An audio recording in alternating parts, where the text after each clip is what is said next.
Opisyal nang ikinumpirma na magsasama sa iisang matinding action series ang dalawang bigating aktor na sina Gerald Anderson at Richard Gutierrez para sa isang bagong proyekto ng ABS-CBN na nakatakdang ipalabas sa 2026. Agad itong umani ng excitement mula sa fans at netizen dahil ito ang unang pagkakataon na magsasama ang dalawa sa isang full-length television series.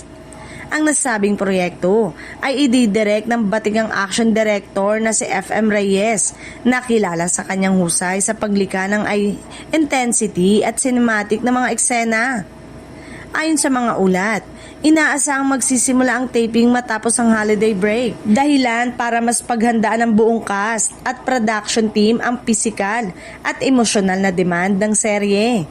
Bagamat tikom pa rin ang bibig ng production tungkol sa detalye ng storya, sinasabing iikot ito sa iisang malalim at madugong tunggalian kung saan parehong may kanya-kanyang prinsipyo at misyon ang mga karakter ni na Richard at Gerald dahil pareho silang kilala sa matitinding action role. Mataas ang inaasahan ng publiko sa kanilang on-screen chemistry at sagupaan.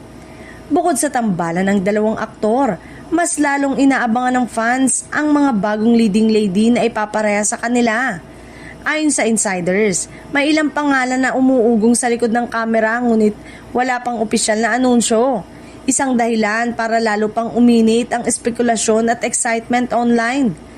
Sa pagsasanib puwersa ni na Gerald at Richard, malinaw na target ng ABS-CBN na maghatid ng isang malakas, dekalibreng action series na maaaring maging isa sa mga pinag-uusapang palabas sa 2026.